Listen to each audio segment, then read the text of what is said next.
Hello everyone, this is Lalit Singh again welcomes you. जैसा कि हमने लास्ट वीडियो में फंक्शन ऑफ द फ्रेजेस के माध्यम से सीखा था, नाउन फ्रेज का फंक्शन और एडजेक्टिव फ्रेज का फंक्शन सीखा था, और इसके बाद हमने सीखा था एडवर्ब फ्रेज का फंक्शन। ठीक है, कि यदि वह एडवर्ब फ्रेज है तो कौन सा फंक्शन करेगा और कैसे उसको हम आइडेंटिफाई करेंगे। लेकिन जो रिमेनिंग फंक्शन थे फ्रेज के, आज इस वीडियो में डिस्कस करेंगे। तो चलिए देखते हैं। सबसे पहला जो आपका जो नेक्स्ट कौन सा फ्रेज है? Verb phrase. Next phrase verb phrase. तो वर्ब फ्रेज में देखेंगे क्या होता है, सोज एक्शन, मतलब जो वर्ब है वो एक्शन को रिप्रेजेंट करती है, और एक्शन, और इसमें जो वर्ब फ्रेज है इसमें helping verb plus main verb दोनों वर्ब आएगा। क्योंकि अगर हमने हेल्पिंग वर्ब को लिया तो वो सिंगल रहेगा, इसलिए वो फ्रेज होगा नहीं। तो हमें इसमें दोनों वर्ब को लेना पड़ेगा। ये क्या है आपका, बहुत इजी है। तो इसमें हम firstly we have to find out what is the function, यानी which word is doing a function in this sentence. कौन सा ऐसा वर्ड है जो फंक्शन कर रहा है, तो उस फंक्शन को हम, एक्शन को हम उसको फाइंड आउट करेंगे, और इसके बाद जो उसमें हेल्पिंग वर्ब होगा उसको फाइंड आउट करेंगे, तो हमारा बनेगा वो वर्ब फ्रेज। चलिए let's example. First example is students are playing in the ground. तो इसमें देखते हैं सबसे पहले कि वेयर इज एक्शन। ठीक है, तो एक्शन कहां पर है? स्टूडेंट्स, ये सब्जेक्ट है आपका, और ये आपका क्या है, हेल्पिंग वर्ब है, और ये देखिए एक्शन है। तो एक्शन को हमने अंडरलाइन किया, this is action, and after that we have to underline helping verb also. अब देखिए, हेल्पिंग वर्ब और मेन वर्ब बन करके ये कितने हो गए? दो। ठीक है, और जब दो बन जाते हैं, एक से अधिक हो जाते हैं, तो क्या बन जाता है वो phrase. Means this is very easy to find out. ये बहुत ही इजी है फाइंड आउट करना। कौन सा फ्रेज? Verb phrase. आपको क्या इंक्लूड करना है इसमें? इंक्लूड करना है आपको helping verb and main verb. अब देखिए ये भी आपका फ्रेज है, ठीक है, this is also a phrase, but this is other phrase. Okay, so this is verb phrase.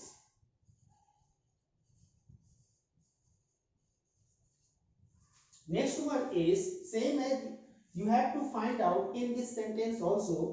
They had been watching movie for 2 hours. Means firstly you have to find out the action. So what is the action in this sentence? Action is watching. Why? Because they are doing which kind of action?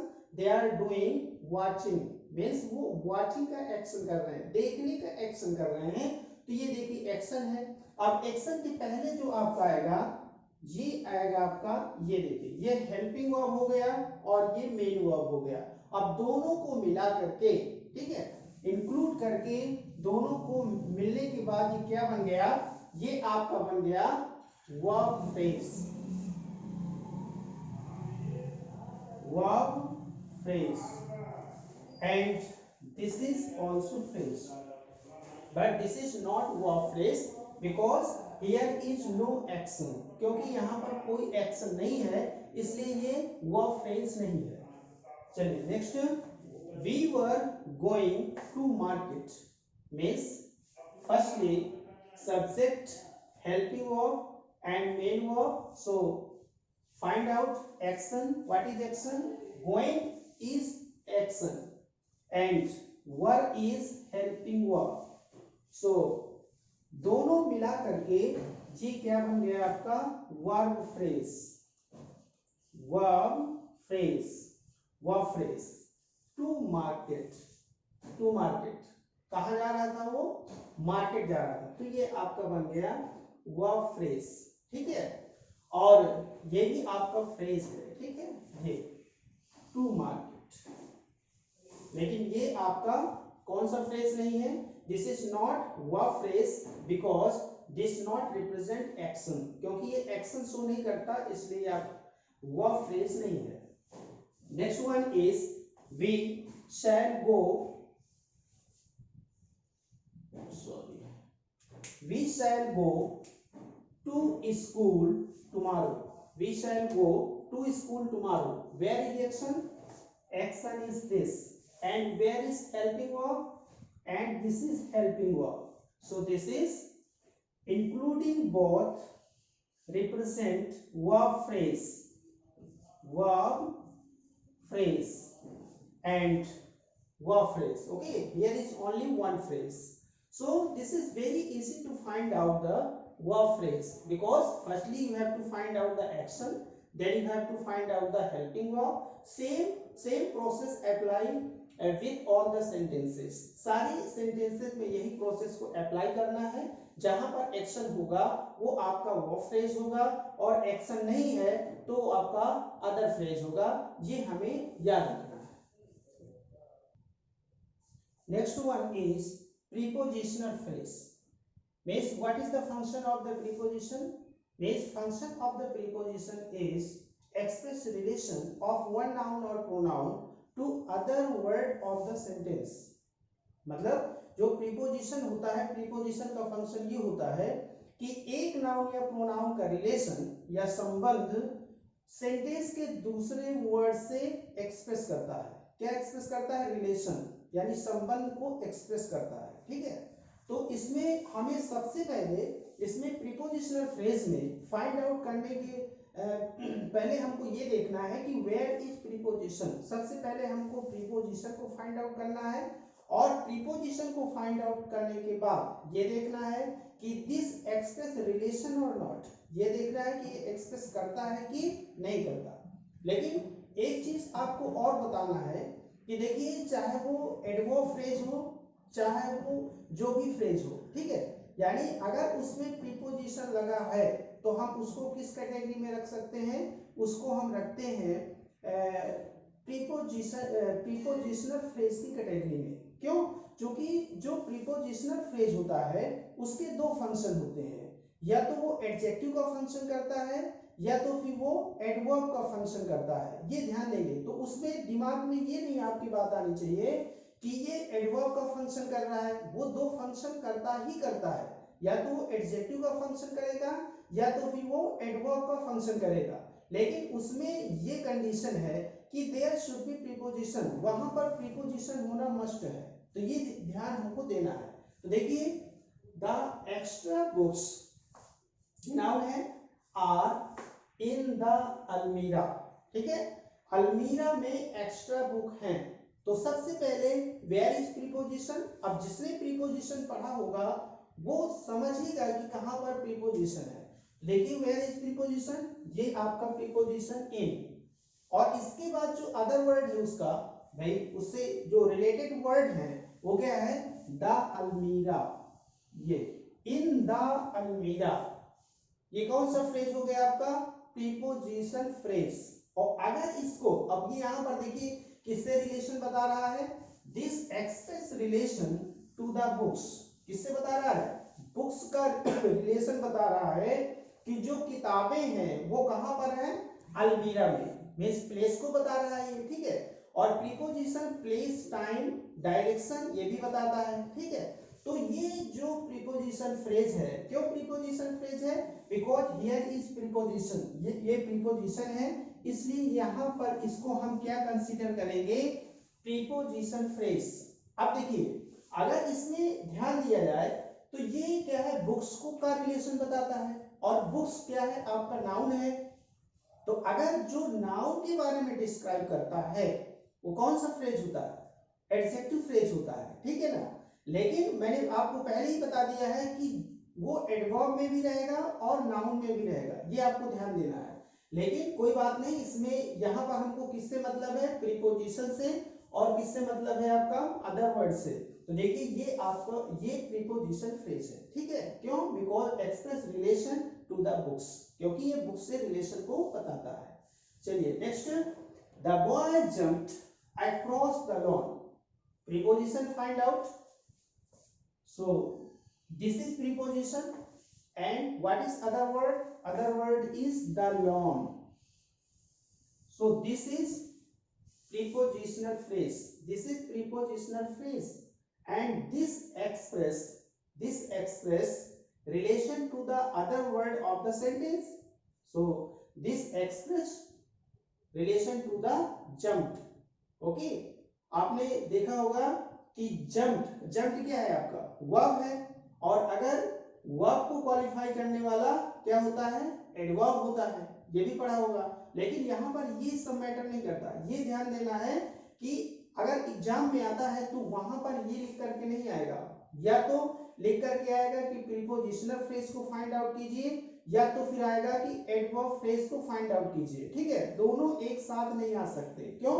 क्योंकि वो फिर गड़बड़ हो जाएगा। ठीक है, तो इसमें ध्यान देना, किसको ये क्वालिफाई कर रहा है? क्वालिफाई तो मान लीजिए इसको अगर कर रहा है तो एडजेक्टिव फ्रेज है। ठीक है, जंप्ड, लेकिन पहले जंप है, जंप को ज्यादा प्रेफरेंस दे रहा है।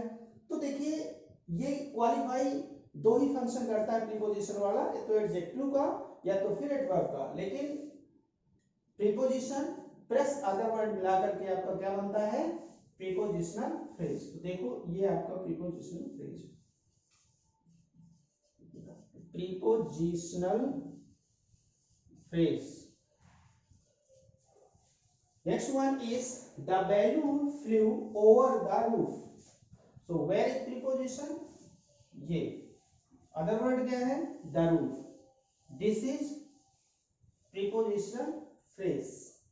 ठीक, this express relation to the other word of the sentence. ये भी जो आपका फ्रेज है या किसी न किसी से यहाँ पर रिलेशन आपका बता रहा है। ठीक है, इसलिए हमें सबसे पहले फाइंड आउट करना है प्रीपोजिशन को और अदर वर्ड को, उनको दोनों को मिला करके क्या बनेगा आपका? Prepositional phrase. ये भी आपका हुआ prepositional phrase.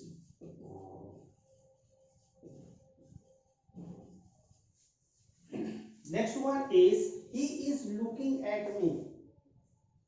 Find out preposition at. And what is other word? Other word is me. Other word is me. Looking at me. This is express relation to he. ठीक है, ये ही से अगर यहां से लेकर के कौन देख रहा है? वह देख रहा है। ठीक है, तो ये अगर ये पीछे आपका क्या है? रिलेशन शो कर रहा है। ठीक है ना, ये प्रीपोजिशन का फंक्शन ही होता है रिलेशन को शो करना। चलिए अब तो ये आपका क्या हुआ? Prepositional phrase.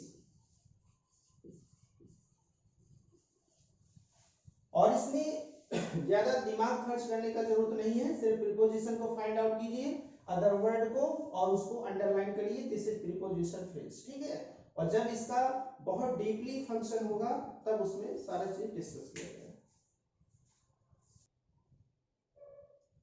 Next is infinitive phrase. So what is infinitive? In I discussed in last video what is infinitive. Means function as noun in a sentence. देखिए इंफिनिटिव का जो फंक्शन होता है वो कैसा होता है? नाउन का होता है।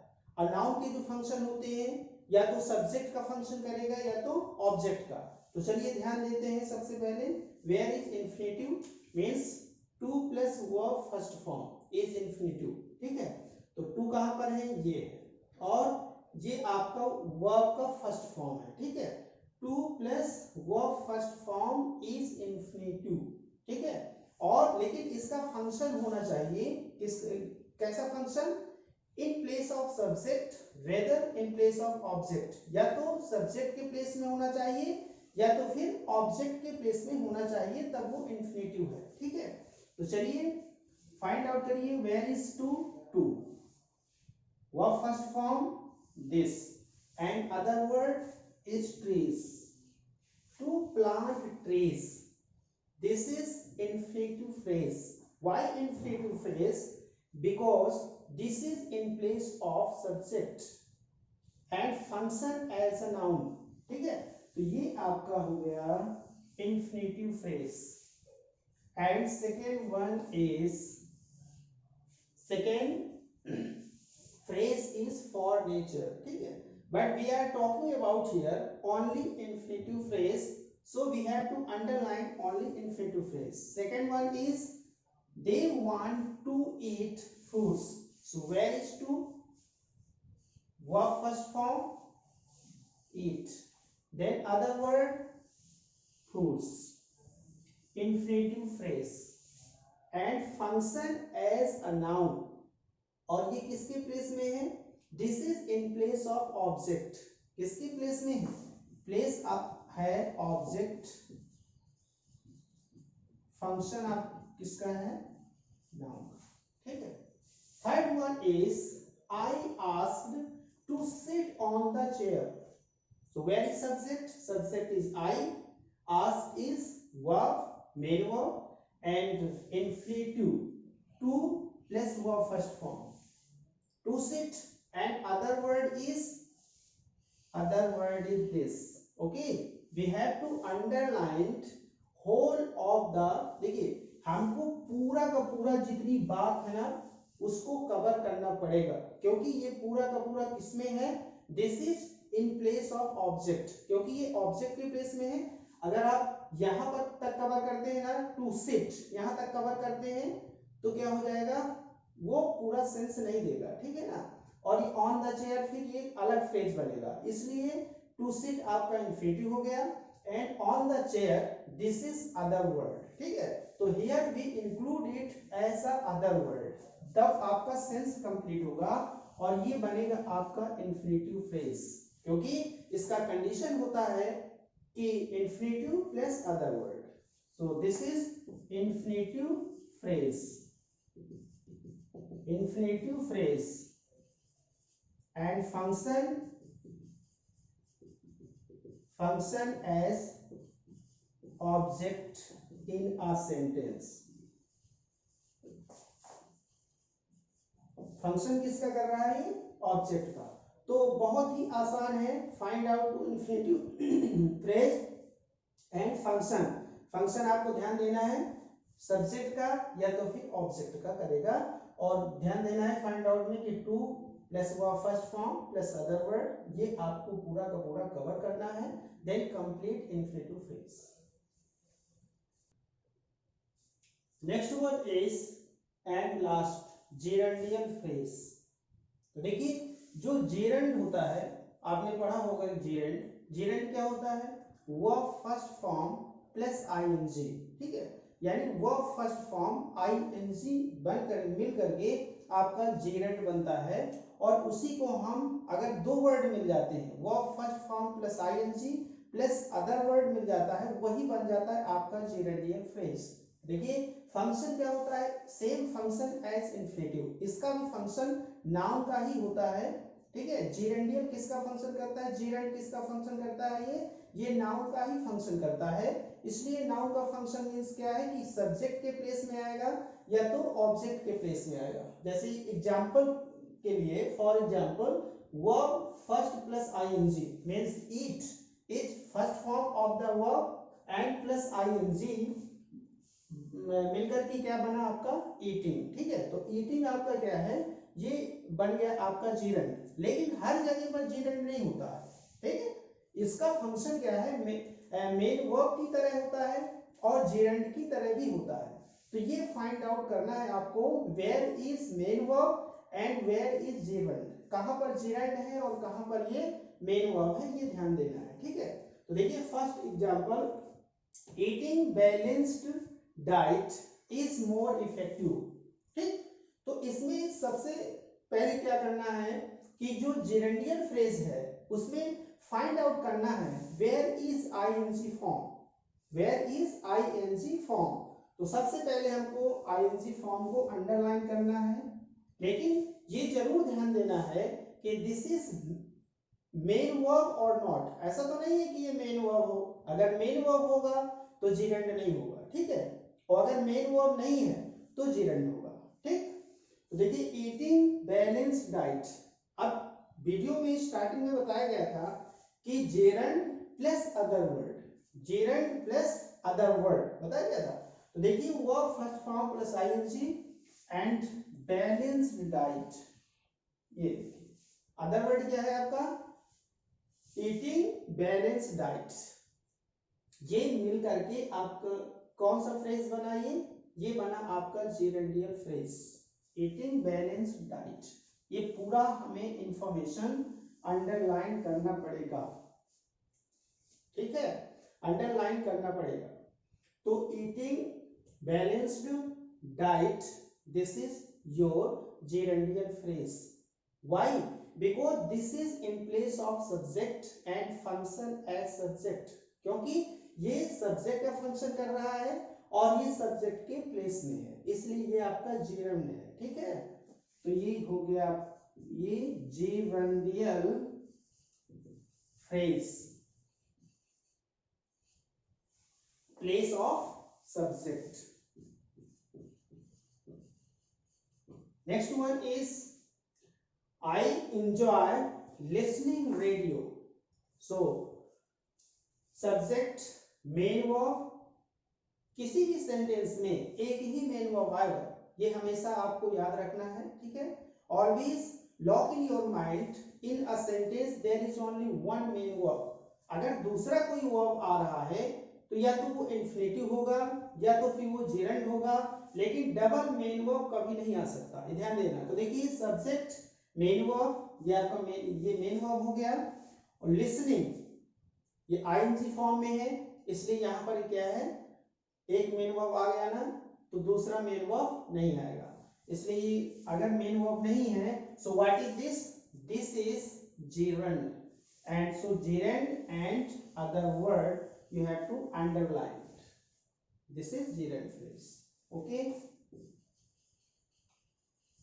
gerund phrase in place of object, in place of object. Why? Because it function as noun. Infinitive and gerund both function as noun. Third one is walking in the morning is good for health. Where is ing form? This is ing form, walking, and other word in the morning, other word in the morning, and this is gerundial phrase. Why gerundial phrase? Because this is in place of subject. ये किसके place में है, subject की place में है, इसलिए ये gerundial phrase है। अगर ये मेन वर्ब का फंक्शन करता तो gerund नहीं होता, ठीक है। तो दिस इज जेरेंड फ्रेज और जेरेंडियल फ्रेज, फंक्शन एज सब्जेक्ट, ये सब्जेक्ट का फंक्शन करता है इसलिए ये जेरेंड फ्रेज है, ठीक है, क्योंकि ये मेन वर्ब नहीं है। So walking in the morning is good for health. चलिए एक एग्जांपल देते हैं आपको कि आईएनजी फॉर्म कहां पर जेरेंड नहीं होता है, ठीक है।